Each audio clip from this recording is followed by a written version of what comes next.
village, a plague-infested squatters' colony which housed the seedy underbelly of opium dens, brothels, and secret societies. Addicts, ladies of the night, and gangsters jostled for space in this once dangerous, mysterious place. But today, the building Riverside Point sits on the historical foundations of that notorious village. No longer dangerous and seedy, but a delightful waterfront dining oasis that boasts its very own migrant brewery. Perhaps you'd like to return by foot to explore all these fun possibilities. Did you know that the paths along the Singapore River make up one continuous looping promenade that connects everything you see along the riverbanks? Take a leisurely stroll and soak in the atmosphere along the 6-kilometer promenade that flanks both sides of the river. As you take in the sights and sounds, you'll be comfortably shaded by lush greenery and definitely tempted by the many shops and cafes along the way. Look across the river and up to your left. See the lush green hill and the large tower overlooking Clarke Quay and the river? That is Fort Canning Hill, where Raffles built his own bungalow, Singapore's first government house.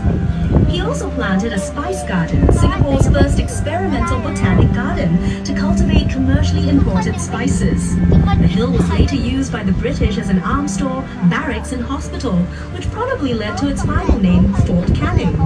But way before the British arrived on our shores, Fort Canning was the place where ancient Malayan royalty once lived and were laid to rest. It was considered so sacred that it was known as Forbidden Hill.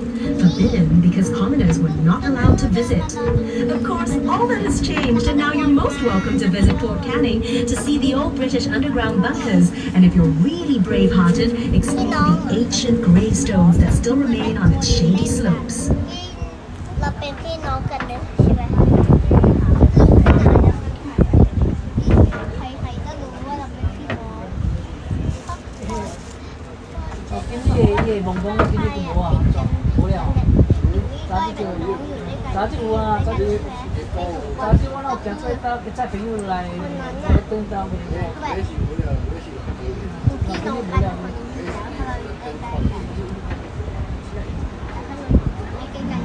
Now here's a building that just begs for attention.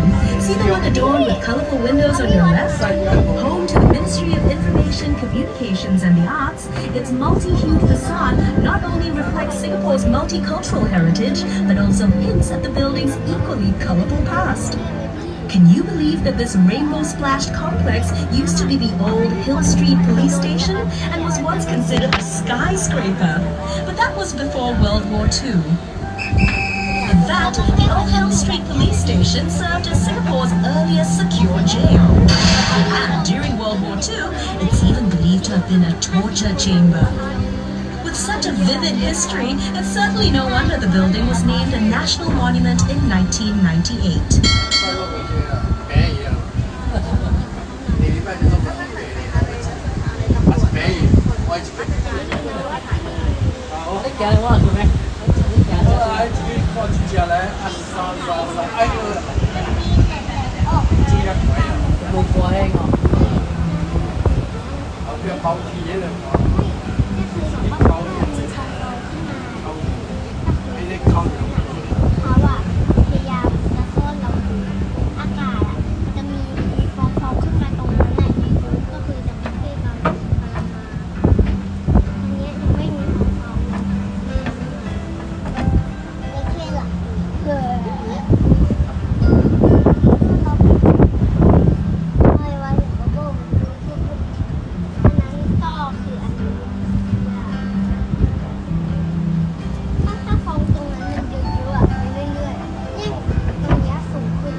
不要做竞争的。เอาว่ารับซื้อช่างเนาะไปถึง ว่ายน้ำช้า 带ๆป้าค่ะ 带出过来。 เป็นไหมคะว่าตาเกเก้เขาตาบอดนะแม่ไม่เห็นหรอคะ On your right is Wait, Boat wait, Quay wait, wait, and its stretch of colorful, quaint shop houses. It was completed in 1842 and is Singapore's very first quay. At its peak in the 1860s, Boat Quay handled 3/4 of Singapore's total shipping business. The sheltered riverbanks made excellent loading and unloading places. Back then, the whole river was chock-a-block with thousands of boats transporting a whole myriad of goods to be traded by the merchants who had set up shop in that row of buildings on the bank. Some of those goods included seafood, spices, and rubber. The precious cargo was shouldered across gangplanks by immigrant laborers known as coolies, whose blood, sweat, and tears formed the very backbone of our nation's rise to prosperity. Wonder why all the shop houses are concentrated on just one embankment of Boat Quay?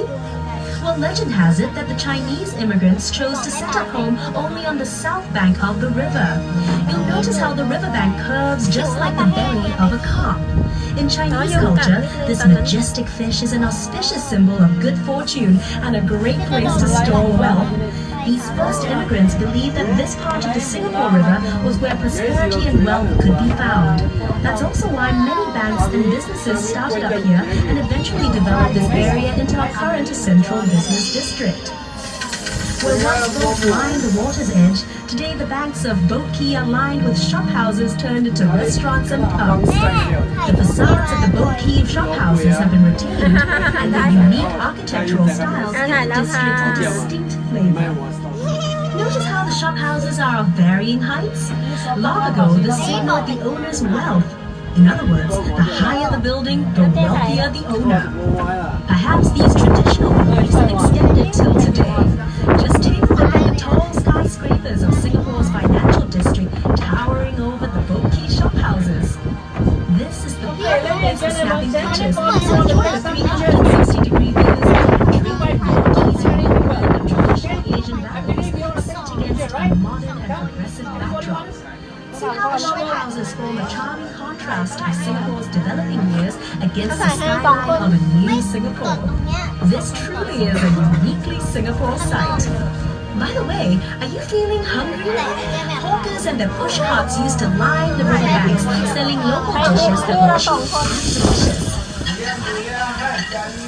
ไม่ไปหรอกไม่ไปร้อน A bowl of Teochew porridge cost only 10 cents. Better yet, side dishes were free of charge. Every day, the people who worked at the river eat at these push carts, sitting on little stools along the river banks.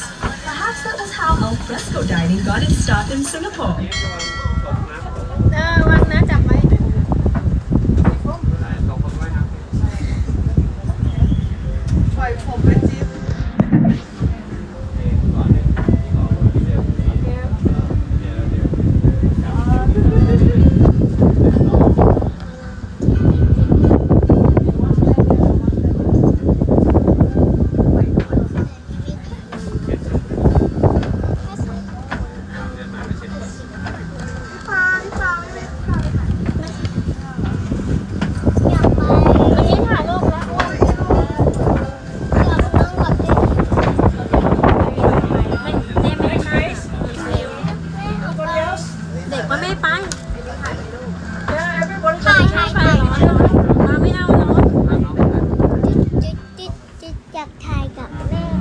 Directly ahead is Cabinet Bridge, completed in 1869 and named after Colonel Sir William Arthur Cabinet, Singapore's last governor. It's Singapore's only suspension bridge to have retained its intricate original form. It was manufactured in Scotland, then shipped to Singapore later to be assembled. Unfortunately, the bridge was built too low, and boats had to wait for low tide before they could pass. So look out and don't forget to duck as we cruise under the bridge. Just kidding. Coming up on the other side of Cabinet Bridge, you'll see a group of little boys jumping into the river. Don't worry about jumping in to save them. They're actually incredibly lifelike bronze sculptures showing a scene from the river's past, where children would stand and wave cheekily from the houses. During afternoon, they would take off all their clothes and jump in for a cool afternoon swim. Stand Standing tall and majestic is the exclusive Fullerton Hotel, which blends the elegance of old world charm with every modern convenience. Built in 1928, lots of paper pushing went on behind the hotel's splendid columns before its glamorous makeover. Its facade is a masterpiece of neoclassical grandeur, which belies its much stuffier original occupants, the Chamber of Commerce offices and the General Post Office, from which mail was transported along the Singapore River to and from ships. Since the 1950s, this was also the site of many political campaign rallies, but even longer before that, it was occupied by Fort Fullerton, built to defend the town at the mouth of the Singapore River.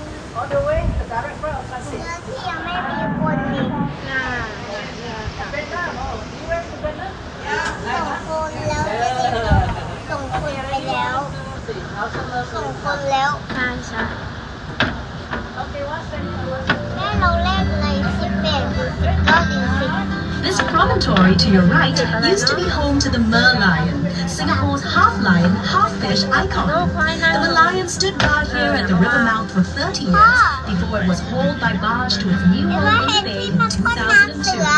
As you make your way out into Marina Bay, you'll be able to see the Merlion for yourself and hear all about its story. Everybody else, come over here. Yeah, don't be shy. Yes, take more picture. I don't want you to see the boat. Tomorrow people ask you how about Singapore. I'm so sorry, I don't take picture.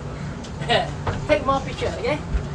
Stand there and hold the bar there. Don't worry, I will go very stable. Run by the battery.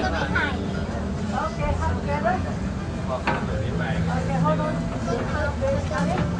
Okay, get ready yourself. You know how to swim? No, no. So you might go together.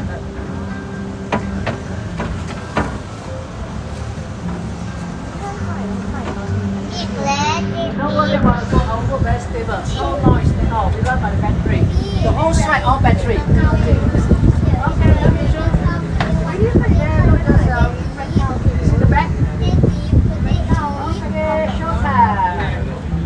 1, 2, 3. Yes. One more. Yes, okay, one stand here. นี่ก็ปิดกระโปรงเนี่ยนะตึกเลยนะ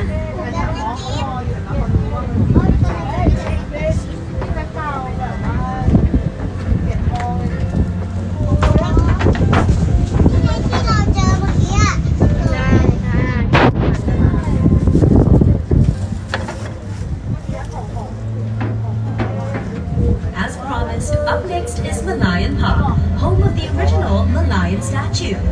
To understand our unique national emblem with the lion head and fish body resting on a crest of waves, and a quick history lesson. Singapore was originally known as the ancient city of Temasek, which means sea town in Javanese. But according to legend recorded in the Malay Atlas, Salmonella Utama named it Singapura, meaning lion city in Sanskrit, after he spotted a lion on its shores. The lion's head represents the lion spotted by the legendary Salmonella Utama, while its fishtail symbolizes Temasek and Singapore's humble beginnings as a fishing village. Measuring 8.6 meters high and weighing 70 tons, the Merlion sits on reclaimed land looking out to sea. She attracts millions of visitors a year who make the trip to Merlion Park to photograph this world-famous icon in her new home right here in scenic Marina Bay. Take a peek behind the Merlion and you'll see a baby Merlion.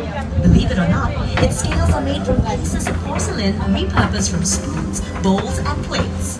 Next to the Merlion and her cub is a luxurious lifestyle dining and waterfront hotel hub known as the Fullerton Heritage that blends exciting futuristic projects with the older colonial landscape of Singapore.